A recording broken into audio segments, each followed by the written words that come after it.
let go of the idea that this is supposed to be doing something other than you doing it in that moment. Your dreams will always require your healing, and you need to know that in order to move forward. If you feel stuck in your creativity, your art, your business, or your life, then it's essential to understand that you are being asked to heal what's in the way of you creating what you dream about. This podcast is all about the relationship between your emotional health and your creativity. I'm Courtney Lancaster, and this is the Heal Create Podcast.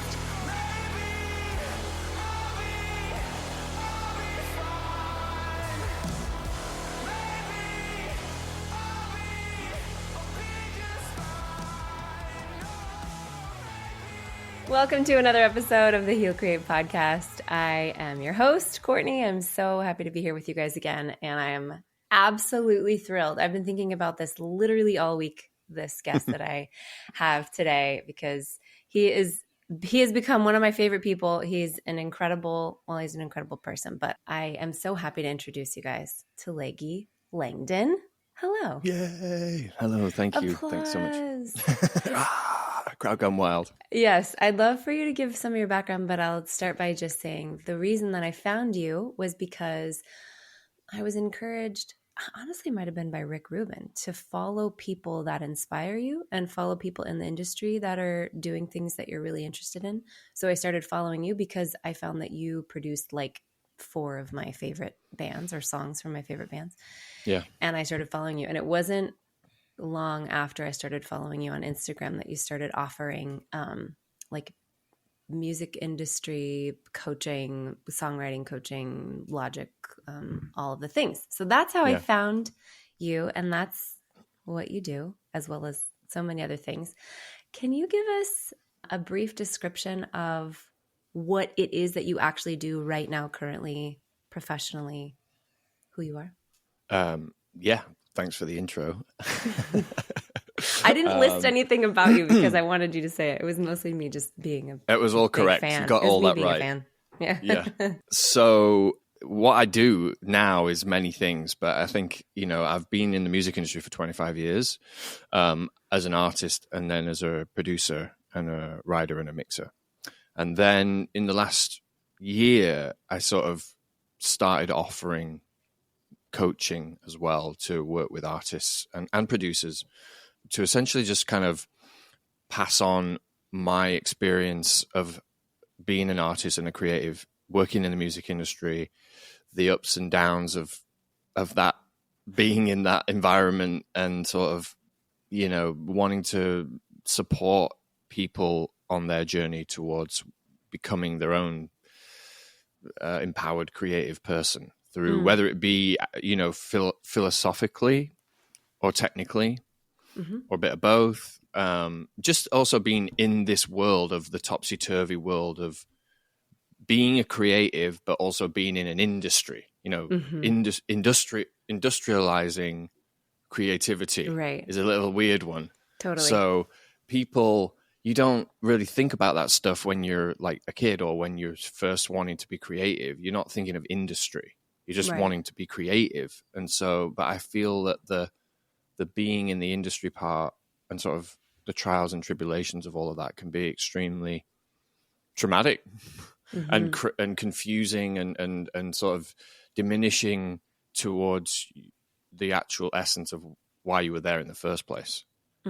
Yeah. So, personally, I've been through that as creative people, as a creative person, tend to be quite sensitive. It's part of the gig, If you're a stone, you're not going to be a great artist if you're not picking anything up. Yeah, totally. Oh, I didn't get that. No, what was that? So it comes with the territory. So I don't know. It just was something that felt like would be interesting to work on that side of things as well. Yeah. Can you tell me a little bit about how you got into the music industry in the beginning? You had a lot of success like as a teenager, right? Yeah. I wouldn't say a lot of success, but I definitely was in it. More than the average, I guess so, yeah. I mean, teenager. I guess we got to define what success is, I suppose, and that's always a little bit, I don't think that really, what is success? Sure. But ultimately, yes, I've been in the industry started as an artist when I was very young. I was 16 when I had my first record deal, major deal. Crazy. In the UK. My brothers were in a band in the 90s over in America here. And that's how we all ended up here. I have two older brothers, and they were in a band called Space Hog, and they had a big hit record in the mid-90s. And that's sort of what changed the trajectory of all of our lives in many ways, and took us out of living in the north of England in a town called Leeds. Big shout out to Leeds. And now we ended up in New York City, of all places. So anyway, I sort of jumped on the family business in a way. You know, I always describe it of like, you know, if you're a baker or a mechanic or, you know, you pass down the trade, and they were already like having it. They had a hit record, gold record. And this is pre-internet. And well, right as it was, you know. Right, yeah. We didn't use internet. It was still the phone. The 90s, and I was still in Leeds, and they were in New York and doing really well. And you just kind of hear on the phone every couple of weeks, we would talk to them, you know, on a Sunday. And be like, oh, they're on tour with the Red Hot Chili Peppers, you know, or whatever. That's my mum, by the way. That wasn't me. Right. I was going to ask who that impression was of. Okay, cool. And so it was just very fantastical, because you couldn't see it. The world was much smaller then. You know? Totally. Yeah. You know, cultures were much more there's a lot more difference actually from like being in England and what we were doing to like New York. You know, the style, fashion, music, everything was so like foreign and alien, but in a really like, whoa, like America and all that, you know. So I was just like, what are they doing over there? I want to do that.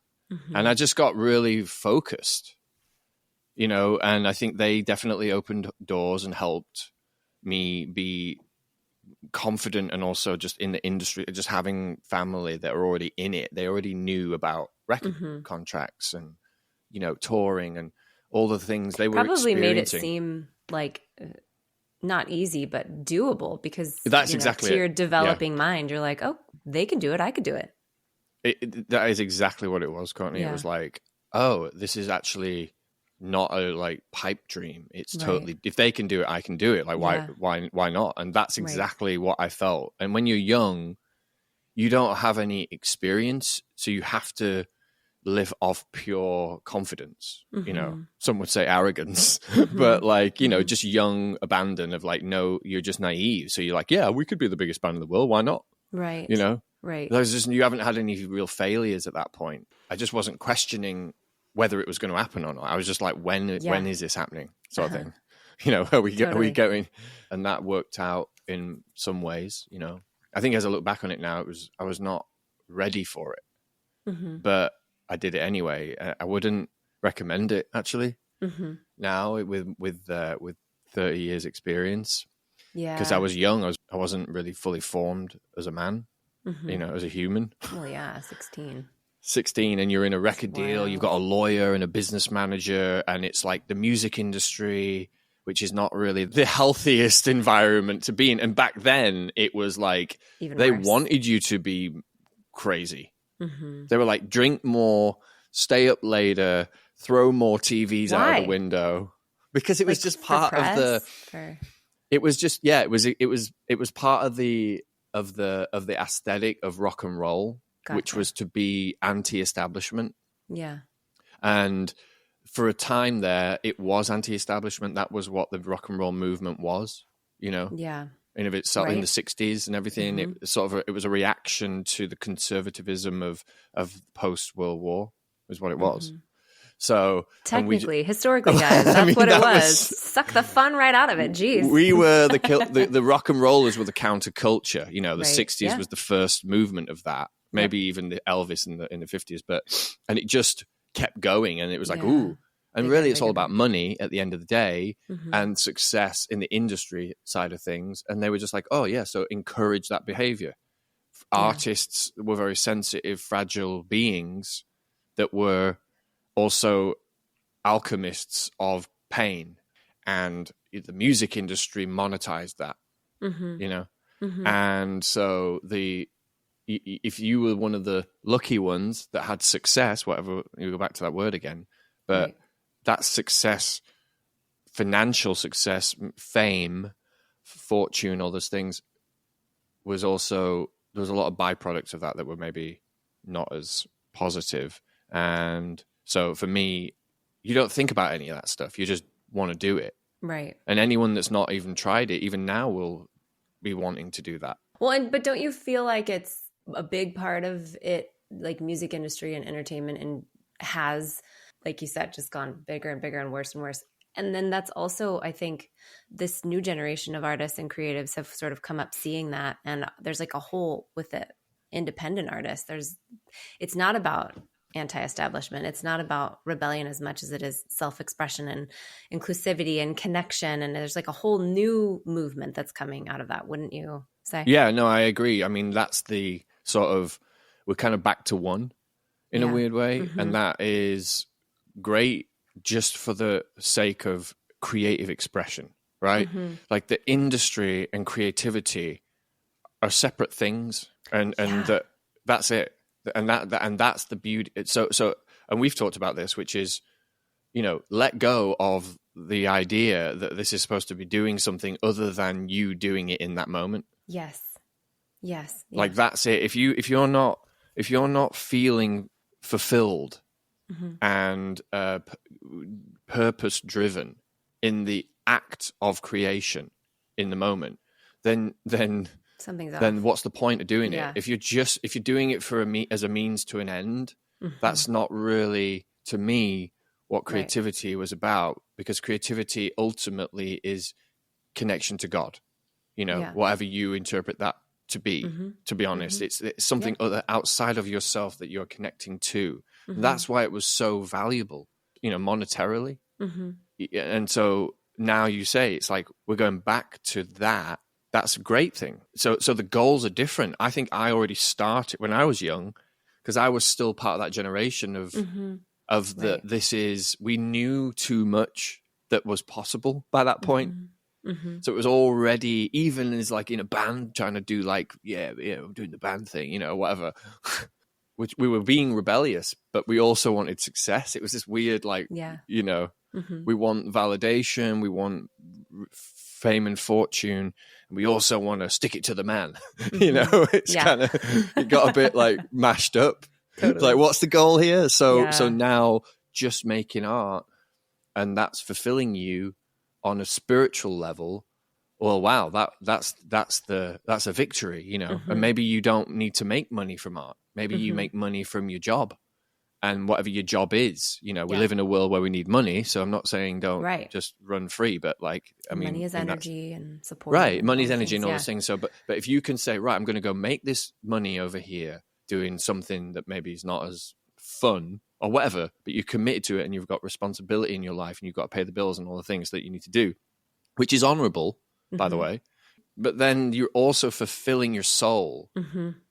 with mm-hmm. art and creativity in your spare time. That's called being an adult. Totally. Being responsible human in society. Yeah. You're actually a really valuable member of the society when you're living your life in that way. Well, and also that was probably my biggest takeaway from coaching with you and just being totally music industry illiterate, which has its pros and cons, because I'm like total beginner's mind, absolute scratch, like no idea what all this is. And so I'm at a disadvantage in some ways, but in other ways I'm getting to learn about it for the first time from somebody who's already been there and kind of knows the ins and outs, and just understanding like it is not at all what I grew up thinking that it was. As far as the gatekeepers that you have to figure out how to like get past. Yeah. And so that like is already just an old model, but also like protect your artist self. That was a huge, huge breakthrough in our coaching, was like, oh, I thought I have to figure out how to step into my artistry, my creativity, my songwriting, my music, so that I can eventually like make money doing this. And mm-hmm. that pressure made it impossible to create anything. Yeah. Mm-hmm. Absolutely. So like protecting your artist self, I feel like is one of your big messages. Definitely. And that's as a result of coming full circle on my own journey to get there. you know? Totally. Which makes me think your artist self as a young kid was not protected at all. Not at all. Not at all. Yeah. For me, it was a way to pull myself out of my situation, actually. Mm-hmm. You know, I think unconsciously, I wasn't aware of this stuff as a kid. Like, I'm this working class lad from Leeds that doesn't really have many opportunities in this moment in my mind. I wasn't good at school. I hated school for whatever reasons. Like, these are all the things that were just like happening to me. But this thing felt good, and it had a carrot that was waving in front of me, which was like this fairy tale, you know, that we've all been gotten. Yeah. And like, we've got this conditioning of the fairy tale, of this grandiose idea of something way beyond what we are as success, you know, and it can lead you into really weird places, and you end up doing things and you can justify them because of this pathway to this ultimate goal. And it's like, you hear about like actors that have finally made it, and then there's things they've done to get there. It's just brutal. And they have to live with that, you know? And it's why so many of us in the arts struggle so much, you know, in the world, because they start doing all this stuff that they don't believe in to get to this promised land. Right. Which now doesn't even really exist. No, so that's what I feel like me and a lot of creatives are finding is there's nothing to hold on to. Yeah. There's no goals anymore. Like the top 0.000, 1% of successful artists, it's like, that's a whole life path that you probably don't even want. Yeah. And you're kind of, you can't change what you do in the moment once you've done it. You know what I'm saying? So if you land, it's like getting to the party and everyone's already left. And what you had to do to get to that sell party. Your soul. Yeah. Yeah, exactly. Totally. Yeah. You still have to live with that journey. Yeah. Even though when you get to the party, there's no one there. Yeah. So if you've got the foresight to let go of all of that. Yes. Just let go of it. Absolutely. And go, do you still want to make art? If I can't give something materialistic to you, do you still want to do it? Are you still, what is the drive that is driving you? Yeah. Why are you making this? Why you want to write this song? Yeah. And it's really hard because we're humans, and like everybody like feels good when someone goes, wow, you've got a great voice, or you did an amazing performance. Like, I'm not saying that that's a bad thing. I'm just saying, and that's feedback. That's like interpersonal feedback from the artist to the audience. That's a beautiful exchange. That in of itself is the exchange. You know, because there's something that we're both getting out of that. Well, especially like even like the feminine longs to be seen. Like, I know just as a woman, like that's a really beautiful part of my connection to other people is I love to be seen and heard. Yeah. But it sounds like what you're saying is if that's the goal of creating, that is unsustainable, is to like get the feedback, fill that emotional hole. Like that's not sustainable. I mean, that's just the green light to just keep you going, I suppose. But it's like a icing on the cake. Exactly. Yes. It's the icing on the cake. I'm saying that there has to be a self-fulfillment. You know, we all as humans need purpose, meaning, fulfillment in our lives. If we don't have those things, we're basically we're a shell of a human. We're gonna deteriorate into major problems as an individual. Where you derive that, you might be the greatest, accountant known ever, and that you get so much out of numbers and putting things together, and that just makes you get up in the morning. Great. You know what I'm saying? Find what drives your purpose in life to make you exist in the world, where you can feel good about existing, and do that, whatever it is. And it's just, if it happens to be art, music, great. So just do it. Right. and then like, if someone likes it, that's great. And then then that person tells another person, and great, it's all awesome, great, positive, moving forward. Yeah. But as long as, if you didn't like making it, and the reason why you did it was for some other reason that hasn't actually happened yet, and then that never happens, you just wasted your experience. Totally. Well, it's a cut through question to think about, and something that I walk through my clients with is like, if you had a completely free calendar and unlimited funds, what would you do? And I didn't realize how I still had layers to let go of until we started working together, of just pressure on my own artist self. Yeah. And when I was finally like, oh, I don't have to figure out how to monetize this. I don't have to figure out how to get famous. I don't have to figure out anything. Like, then I could be like, would I still do this if I wasn't going to get any of those things? And 100%, there's no way I couldn't. And those are the people I think that you work with. And those are the people that, like, when the pressure's off, that's when like the magic happens. And ironically, what I see is that's when success kind of does follow that in some ways. Like it does happen. There are opportunities that open up, whether that's, you know, who knows what the, you know, energy and science is about on that, but it's the pressure off kind of opens doors, and it has for me and it has for my clients too. That's the paradox of it, you know? Yeah. It's crazy. But you can't trick the universe on that one. Yeah. You can't be like, I've let go. Yeah. I totally surrendered. I'm ready now. I've forgot. I don't care. I don't care if I'm successful. Actually, no, you haven't. I can tell. Your God voice is just exactly what I hear. Come on now, Leggy. You're lying. You haven't let go at all. You still want to be Freddie Mercury. Be honest. Oh, do you? It's precious. I mean, you know. Who doesn't? Yeah, who doesn't? Yeah. The way that I've heard you tell the story is like you got out of Leeds, you had some success as far as like it's a big deal to have a major record label. And I got two actually. Two? And two you deals, opened up for some pretty big bands, right? Didn't you open up for Coldplay? Yeah, but that was later in my career. Gotcha. So yeah, because I did basically from 16 to 25, I was a singer and in two different bands. Frontman, doing that. Basically, I was like, oh, you just start a band and get a record deal. That was my experience. Right. You genuinely thought that's... Yeah, I was like, why don't you have a record deal? Why like, what's wrong with you guys? Well, you guys, like, it's easy. Just go get one. There's a guy over there handing them out. It was easy for me. Yeah. Yeah, and it was. I mean, it wasn't easy. Like, it wasn't easy. I guess it was just that what I was doing resulted in that for whatever reason, not because I'm whatever. I don't know why. I just was get these things happen. I was like, okay, well, after my first band got dropped and we broke up, I went to New York for about 6 months. 9/11 happened. I had to come back.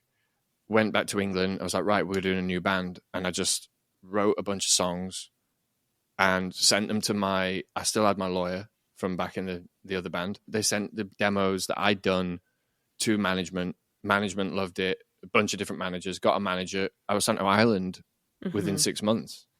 That's just how, because they signed you on potential, you know, and they were like, this is great. This is obviously a talented person, you know, in the industry.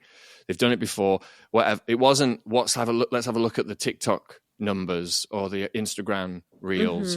It's all algorithm based now. They're not even really listening. They're just going, is this, you're already doing the thing before they sign you. Do you know what I'm saying? Like nowadays, you can't even get a record deal until you're already doing the thing that a label used to do for you. Right, totally. So it doesn't make any sense. Following. Yes. Like, why would you even sign a record deal? Yeah. Like anymore. It doesn't make any sense. It's got this romantic idea, but that's about it. Yeah. Unless you're at the very, very top of the industry that still operate in that formula, you know, which is still there, but it's the top, you know, and like, you know, Taylor Swift or whoever is in the industry and she's operating at the very top, you know, and that still works the same way as it did. So what happened when you were 25? When I was 25, I basically had a bit of a meltdown. I hadn't really planned on not being, you know, the biggest band in the world sort of thing. So yeah, and we got dropped. I got a bit dark on that second band, and it was the first time I produced a record. So like I actually produced that album. I didn't mix it, but I did produce it with my mentor, and that was a big achievement for me in terms of just convincing the label that I could do it. You know, and I was 22. at the time. And so that was a huge deal for me. And I'd never produced a record before, and I had a burnout. I was working like 18 hours a day for like 3 months. Wow. And I didn't know how to stop because I'd never done it. So I just was like, this is how you work hard, you know? Yeah. And it was a very intense experience, and I'd written all the songs, and it was my project basically, but I had a band around me, but it was marketed as a band. It was a bit of a weird setup, to be honest, but ultimately it was me not wanting to be a solo artist, even though I was, sort of thing. I was a bit afraid to just be solo. So I did it as a band. And back then that didn't happen. Nowadays that's kind of more common. Yeah. But back then you had to be a band to sort of be legit, sort of thing. But it just didn't work. And we were doing some version of like Queen, Bowie, Tears for Fears, and like pop, but rock. Yeah. Okay. You should see the photos. I would like to. A lot of sailor t-shirts, nail varnish, low cut, you know, big hair. You know, mullets. You know, it's hard for me to imagine you like that. Yeah. I'll send you a picture. It's pretty funny. But and we had the photographer that did all the Queen Bowie stuff from the 70s, and he shot this guy Mick Rock. He took he did all the photos and everything. So it was just very like that, and it was literally at the time of the Strokes' first record coming out, which was like the complete opposite of what we were like. Hello, we have arrived, and they were like New York City cops, you know, kind of thing. And we just didn't do that. We were all about the show. We wanted to be. Freddie Mercury said we're doing music ballet for the masses, and you know, that was his thing, and I loved all of that at the time. So anyway, and it ended up just not panning out because it's just, again, timing, and just like the culture was not interested in what we were talking about, because it was the Strokes, White Stripes, you know, Interpol, all these New York bands that were doing sort of more new wave sound. So we got dropped. Crashed. Yeah, and I was doing a lot. I got a big addictive personality, whatever you want to call it. You know, I struggle with addiction. I struggled with addiction back then. I took the responsibility of the failure purely on myself, because I was the leader. I was very like dominant in that at that time, and I was like, we're doing it like this.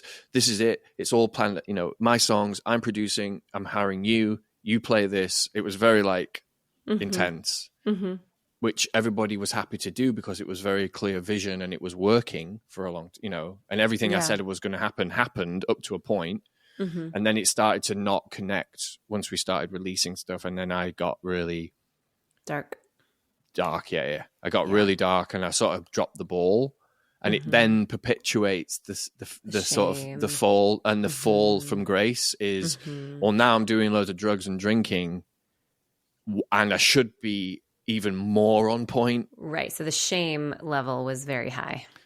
Yeah, because it was my whole thing, and now it was not connecting, and I wanted to almost run away from it, you know? Totally. And so I was kind of sabotaging our own shows. I couldn't sit. I was like, we were going on tour, and I was just up all night doing drugs, and I couldn't sing the next day and things like that. And then that would like double down into my shame of like, I'm ruining, what am I doing? Like, and then I get so angry, and it all just imploded, and that was really a really dark time. And that then was like, I remember having to get a job. I'd never had a job. Yeah. I was like, went and became a waiter. Oh, like so you like really, okay. Oh yeah. Not in the music I ran out of industry. money. I had to get a job because I'd been in the music industry since I was 16, and then I had to go and like just pay the bills still. And I'd spent all my money. And I had my gosh, yeah. It was really a bad time, you know. But how old are you? So this is like mid-20s? Yeah, I was like 24 when that happened. Oh my God. I hope somebody hugged you.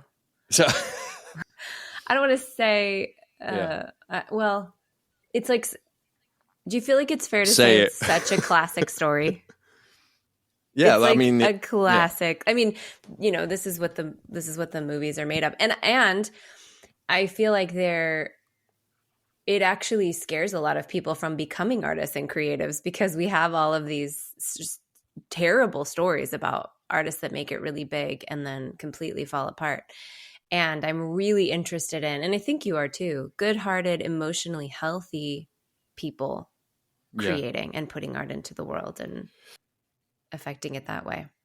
It's sort of like a cocktail of circumstances that end up creating these results, you know.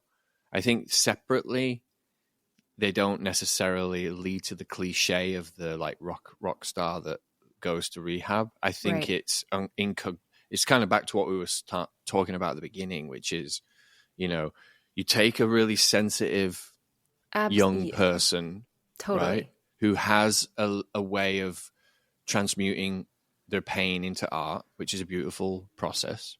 And then you take that and you throw them into an environment that is now trying to monetize that little gem of magic and monetize it at any expense, right?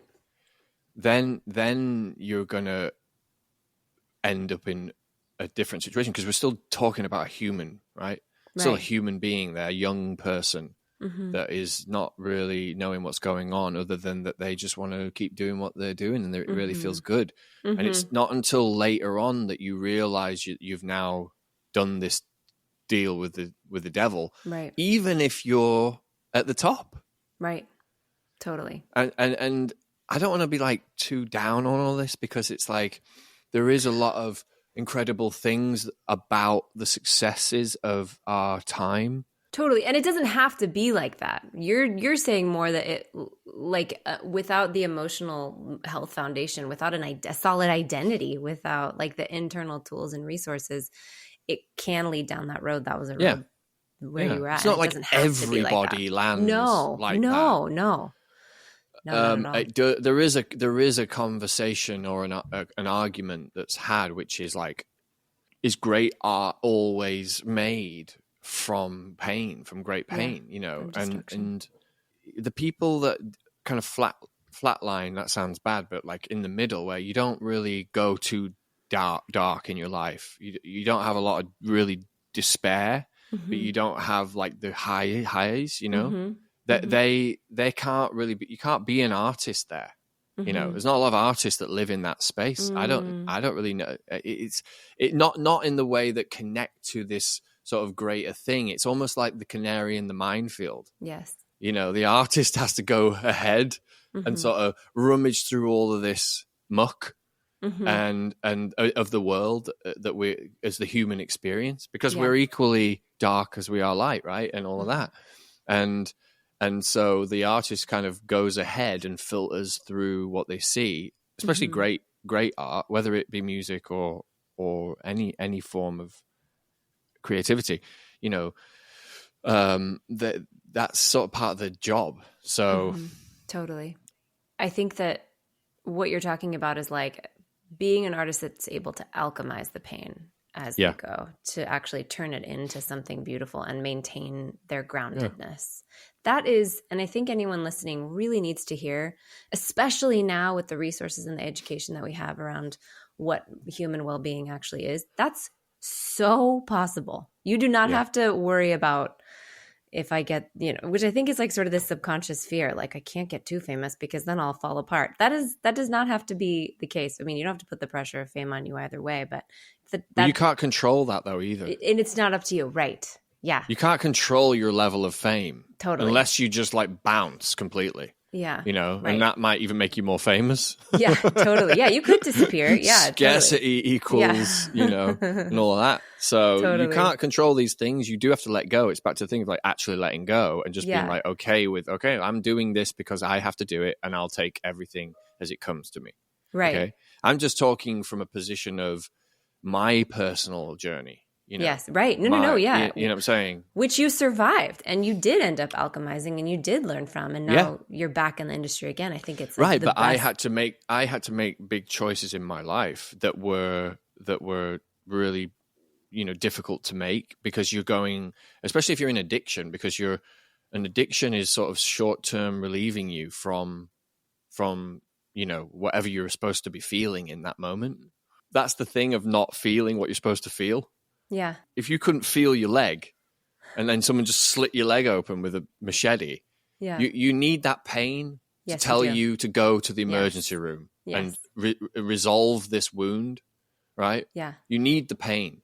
Because if you're numb, you'll bleed out and die. Yeah, totally. And that's what the drugs and any sort of addiction does. Yeah. It's short-term relieving you from the feeling that you need to feel. Yeah.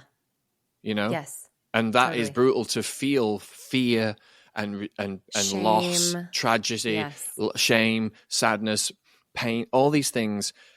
But they are the things that lead us to the actual thing we want. Yeah, right. You need the pain, you know, and we live in a world now where pain is eradicated at every corner. I mean, think about when our ancestors, like your daily life was just pain just to get food. Yeah.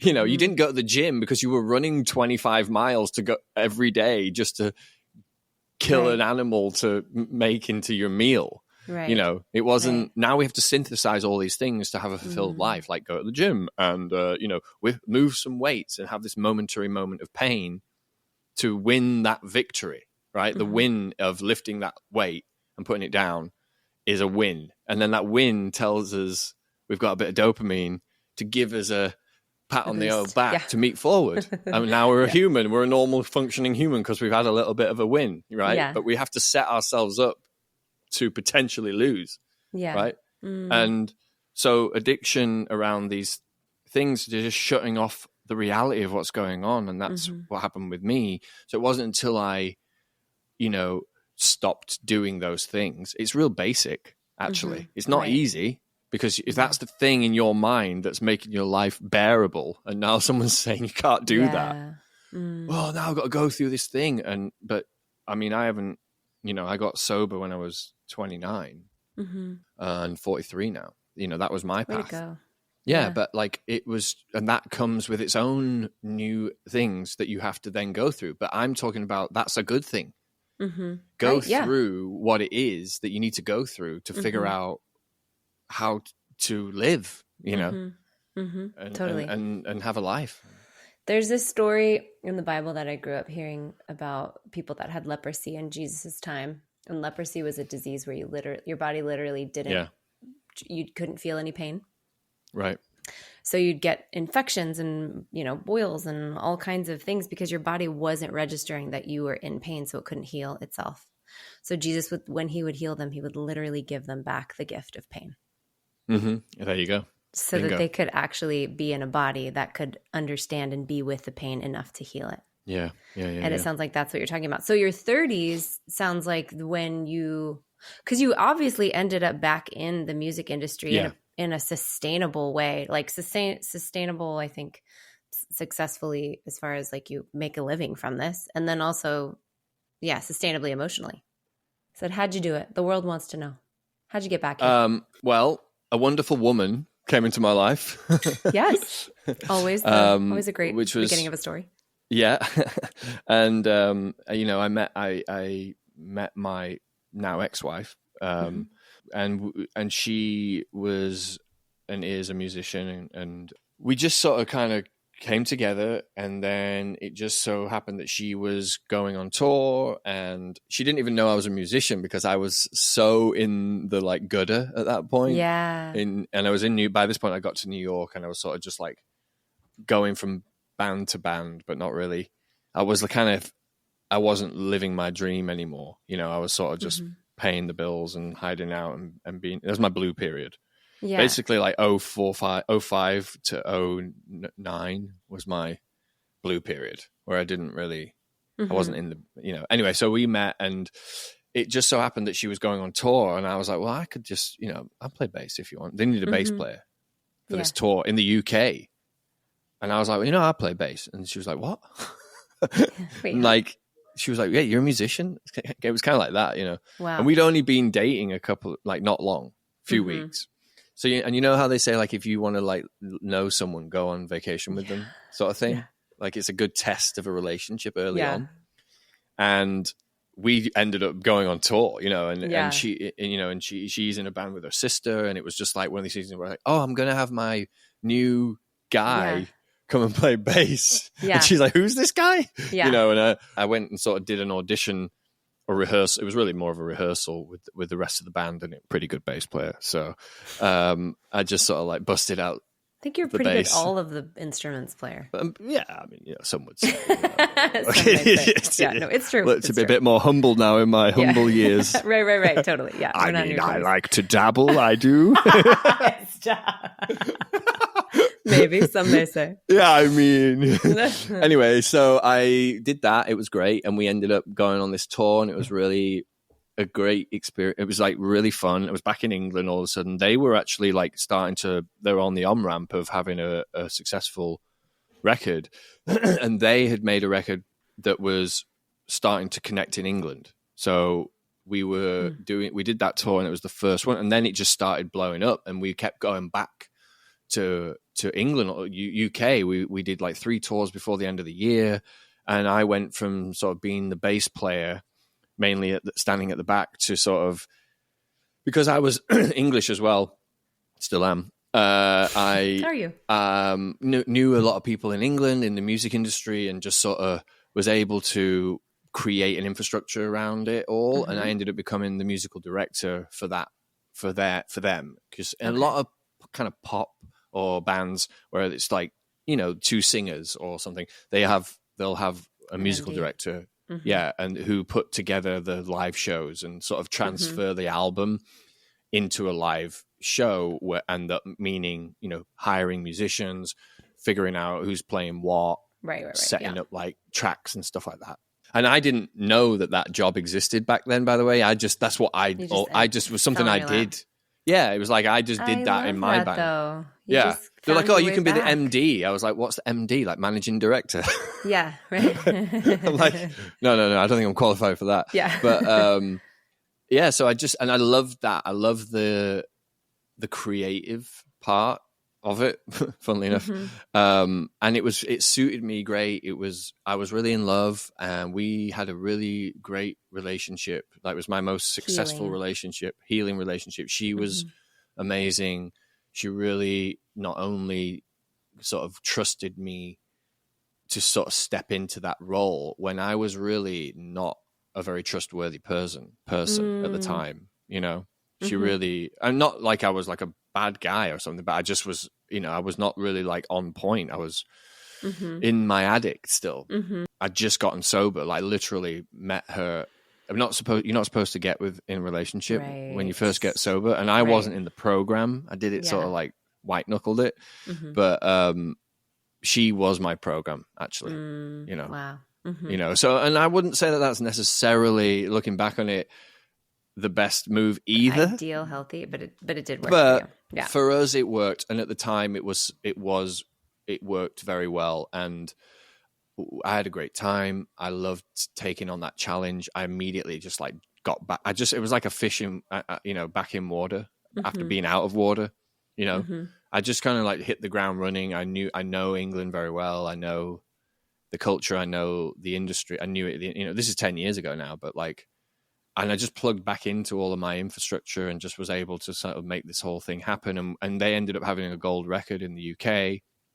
And we were doing like big shows, and it was a really fun thing to sort of like start doing like these bigger productions live and sort of building, putting this new band together. I fired the whole band and got a whole new band in, and it was amazing. And that led to this Coldplay sort of world tour. Oh, yeah, and that's how that all connected, because they were sort of in with those guys, and one of the band had produced the album. Okay, one of the Coldplay guys produced the album, and so they already had those connections happening, and Coldplay invited them to do West Coast of America, so Canada, North America, Canada, and the US. And then we went and did like Australia and New Zealand. We were doing like stadiums. It was really...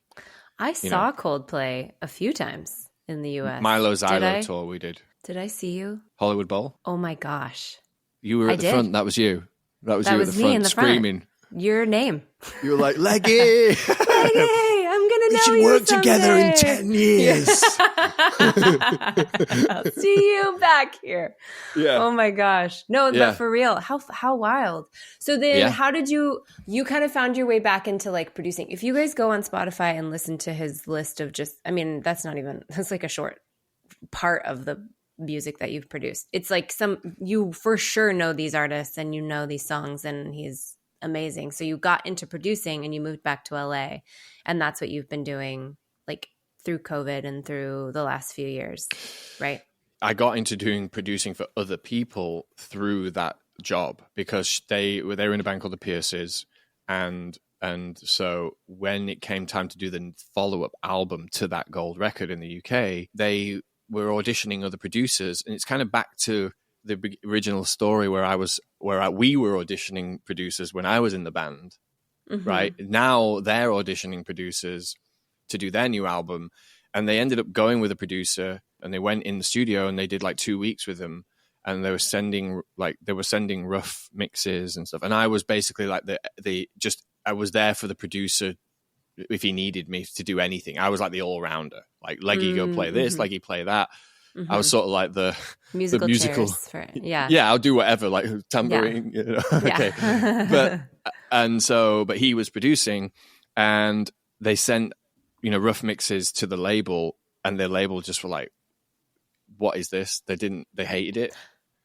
And it basically ended up being that he got fired, and he was like a big producer, and it was really intense to be the witness to it. Right. Because I was sort of, I really wanted to produce the album, but they were just, I had never done anything. And it was back to that whole story again of like, well, who are you? What have you done? And it was nothing. I was just their musical director, but I wasn't a producer, quote unquote. And they'd had a big record. So this new record was supposed to be the big platinum record now off the back of this gold record that they had. So I had to kind of sit on my hands a bit and just, do what I was asked to do, which is to go and make that record and work for them and the producer. So when he got fired, that was my big moment. And we went and did 2 songs under the radar, and the label like loved it. I ended up convincing them to let me produce it. So I ended up producing that album for Polydor in the UK. It was a top 10 album in the UK. And that was my first production. And I was at the helm, and it was honestly it was an amazing time. I loved doing it. And that's what sort of kick-started me into producing through them. And then I ended up saying I didn't want to go on tour with them anymore, as I wanted to focus on my producing career. And so, me and my wife, we were together still, but I just didn't want to work with them in that way. I'd done my kind of time there, and I wanted to now do my own thing. And that sort of happened. And that moved me into the LA scene. How am I going to get another gig? I thought I was just going to walk into record labels and just get I was like, I've just done this Pierce's album, top 10 in the UK. Right. What do you want me?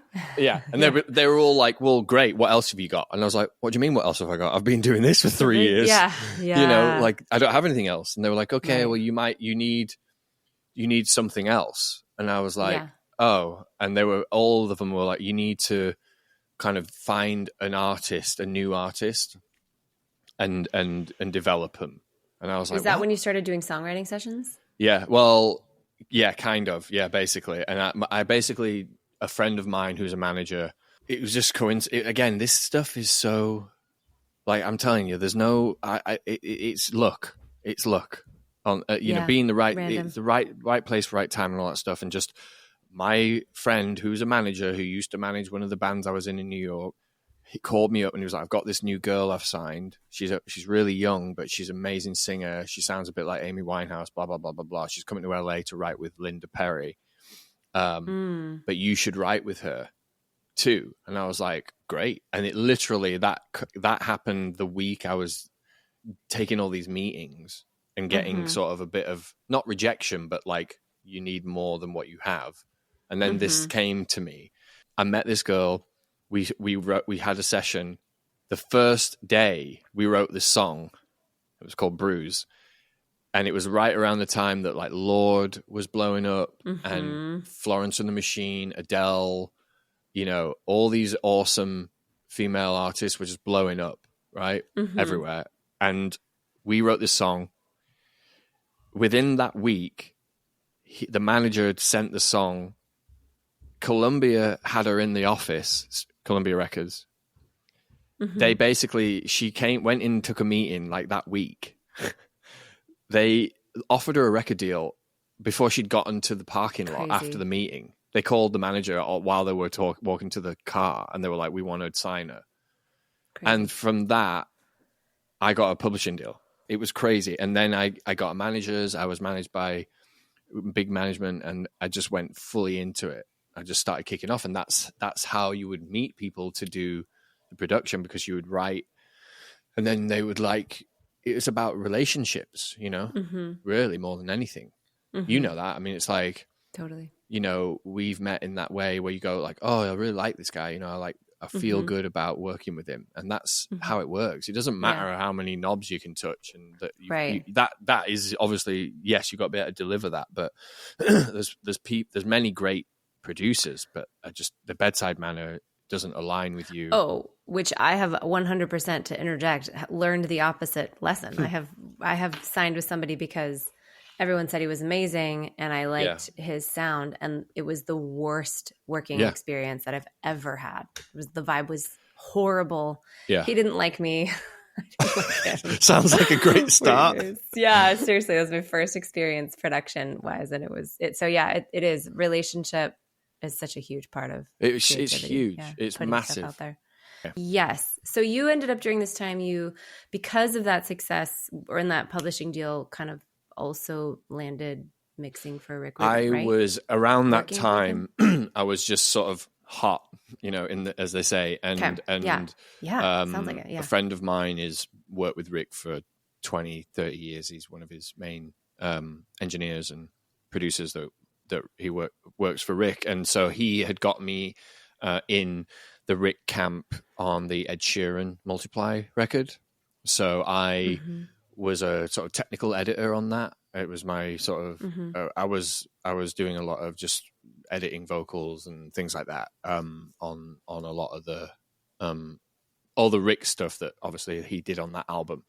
So that was my in, and then I ended up from that engineering vocals on another Rick album from a band called the Ruin Brothers, and so I was sort of in the Rick Ruben world for a minute. Yeah. So you were working. So the way that I remember the story is that Adele came in and to work with Rick, and she actually enjoyed her experience, and it was great. But the songs that came out of it afterwards, she's like, this doesn't sound like me. This is right. So that was a little bit before that, but basically she was demoing 21. Okay, so she'd done her first record, and that had done well, and then she was sort of going around and writing the next record, and she wrote Rolling in the Deep and a few other things before she went to see Rick, and I think she'd already written the record, and then went to Rick to do the album, right? And Rick was going to produce the album. Who's like the best in the business? Yeah, he's like a big player, and like to have Rick Ruben on your team at that time was, you know, a massive deal. And so she went to Shangri-La in Malibu, where the studio is, and you know, and I think they cut the whole album from what I know the story to be, and she had, like you said, she had a great experience. I mean, it's a beautiful environment. I think working with Rick is like, you know, a dream come true for many artists, just for what he provides, relationship wise, philosophically, and sort of what he does. You know, it's very unique, and so artists really love being around him and the environment, and so it's conducive to a great creativity. You can get so much work done in that environment. I mean, even as one of the engineers there, you're like working long hours, but you're like, wait, it's easy. Yeah, it's super. It's really weird. It's like you're kind of transported into this other place, which amazing. So but it ended up being that she came back from that, I guess, and the label and she felt that even though it was a positive experience, the results it didn't have the edge that she wanted, a rough around the edges sort of feeling and energy to the actual music. And so they ended up going back to Paul Epworth, who'd done the demos with her, and he'd written Rolling in the Deep. And they basically just finished the demo. So the demo had the edginess and the spontaneity of the track, and it fitted with her youthful expression, right. I guess, is what I can interpret that story out of. So it ended up being that they pulled like half of their album and went back to the demos. Yeah. Which is crazy. And I think the reason why you shared that story with me in coaching was just an example of massive self-trust, and the self-trust that it really takes to stay in alignment with the art that you're trying to create. Because you could be working with the best person out there, but if it's not in alignment with what you're trying to create, then it's not what you're here to create. Then it's not what you're here to do. And so, and that's like also been one of my really big takeaways as well. I wonder, like, for people that are wanting to, the only way I know how to say it is people who are wanting to get into the music industry, but there's like that's not a thing like we think it is. I don't think it's about getting into the industry. I think it's about becoming being an artist. So I would say that step one would be like, let's dismantle your idea of what the music industry is. And then it would be, what advice or what encouragement would you give to somebody who's sort of at that frustrating part of like, I really want to do this. I don't know where to start. I don't know what to do. I don't know if I can. Like, what's your guidance or encouragement for somebody who's like, I really think I'm supposed to be doing this? I mean, just start. Like, you can't be anywhere beyond where you're at. So you just have to start first, right? And be bad and do it anyway. And by the way, you are the North Star. You're the captain of your own ship. So, like in the story I just told, like that only changed because Adele said no. So, right. Like, if you have to be the one to say yes or no to everything. Every little bit is a yes or a no. And so, before you start working with anyone, and it's just you are your own label. You're the producer. You're the artist talking to the producer, who is also you, firing yourself and changing how you're going to do it because it's only you. So you get to be the one going, it's not quite as contemporary as your original demo, Courtney. So you're going to have to go back to the original person and work with that person, which is also you. Right. Go have a meeting with yourself. have a meet with yourself, and maybe you might want to fire yourself and start again. And until you start collaborating, that's what you're doing. So and that means just starting, right? And like what we did was just to write and don't judge it and just get it written and move on. And even if it's a verse, chorus, verse, get it written and move on. It doesn't need to be finished. It can be a piano vocal. Figure out a way to record your piano vocal. You started on your voice memos, right? Just recording your piano and vocal. When I met you, you didn't know how to use Logic. And you were like, I don't need Logic. I'm going to, I was like, no. I just want to figure out like these things. And I was like, no. Yeah. You can learn. This is not rocket science. Like, literally, I'm going to show you, and then you're going to go do it, and you can do it. Because if you already, and whoever's listening out to this, it's like, if you're already sitting at a piano or a guitar and you can play it and you can sing and you've got a great voice like then you can start. There's not, and if you can't do those things, learn how to do those things before you even think about being you've got to learn something. You can't just be like, I'm going to be, it's like, great, but then go learn. And honestly, I know that technology is getting more and more augmenting the creative path, and that's fine. I'm not like against technology, but the difference between using technology because as a complete crutch and you have no other ability, and the person that's operating from there, and the person that's operating from some sort of learned skill in music, right? And they also have the computer technology, then you're differentiating yourself. Because which one's better?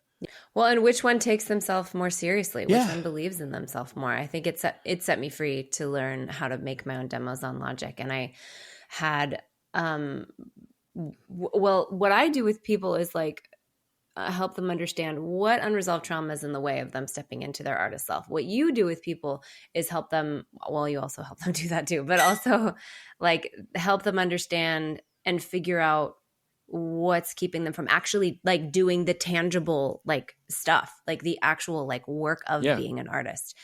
And that for me, I learned so many things about songwriting and, you know, in general, and finding my own style and my own voice and experimenting with different things. And so that was such a highly valuable thing. If anybody is looking to like, no, I really want to do this, I really want to pursue music and songwriting specifically, I mean, Leggy is obviously the person that I would recommend.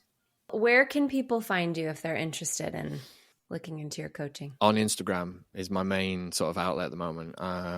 Leggy Langdon on Instagram. I'm offering and available for one-on-one creative coaching, technical, you know, production and mixing coaching and all that sort of stuff. I'm still mixing records, you know, I'm mixing a record right now I'm just sort of, you know, broadening my horizons of availability in different aspects of what I do and love to do. But I'm just really enjoying the mentoring now. I'm really fulfilled in it. It's like we had such a great time working together. Like it really filled me up to watch and witness you from the start, because there's a start and an end, right? And that's such a great experience from my side of things, you know, because I never really did any of that before. So to be able to sort of pass on the baton in a way and just sort of like give my support to people and watch them grow and watch them go like, oh, well, like sometimes when it's just super simple and it just clicks, it's so awesome just to get that, to be the witness to it, and to then and then people will email me and be like, oh, I'm like, my new production is like so much better because now it's just like lifted the veil. And that's just like that. I'm job done, you know, and that feels great. So I'm really excited to be in this kind of mentoring position now, and I'm you know, we're thrilled to work with anybody that's interested. I probably wrote 12 or 13 songs in our 12 weeks together. Yeah, you crushed it. And I have like, every other song I was telling you, there's a huge difference between what I learned is huge difference between a very cathartic songwriting experience and a good song. And when they both come together is when you get the magic. That's great. Totally. And you had such a great way of saying like, Courtney, I want to go there with you. Like I want to, like if the song doesn't make sense, I'm not just like bummed because it's not a good song, or I'm not like, man, not for me. I'm like, I like you as an artist. I want to go there with you. And it was so helpful to hear that. Like there is something to considering the audience wanting to connect to you. We want you to win. Writing a really good song. Yes. Yeah, totally. We want to go there with you. So I have these like 5 songs that I feel so true to me, that I love, that I created on my own in Logic. Well, maybe with your help, with your mixing, that I listen to. Like, it's like being on an on-ramp, right? And so you want to be on the on-ramp, and then does the song take you onto the freeway? You know? Right, totally. And half the time in my songwriting with you, it didn't. And it wasn't, and it was really good to be like, oh, I don't have to be precious about it. I'm just like, I want people to come with me too. And maybe sometimes songwriting is just a cathartic experience, and then I can let it go. I can like write it and let it go. Well, thank you so much for coming on. I highly encourage anyone who's really interested in pursuing their, you know, their art, their music, anything in the music realm, to find Leggy, because he's amazing. And thanks for Thank you so much. That was really fun. Absolutely. Bye, guys. Thank you for listening to another episode of the Heal Create podcast. If you have enjoyed this podcast at all, we would love if you would subscribe, rate it, send it to your friends. That would really help us get this message out, this message of empowering people towards emotionally sustainable creativity. Also, we have a PDF for you. So there's an exercise that I created called Inspiration Mirroring. And basically, it is for those that are looking to get acquainted with their authentic, truest self, based on the idea that whatever inspires you embodies your potential. And so if you want to get started on that journey today of really understanding who you are at your core, the person that you hope you are, then you can go to the link in my bio on Instagram or go to my website and download that PDF. I think that's all. Have a beautiful day.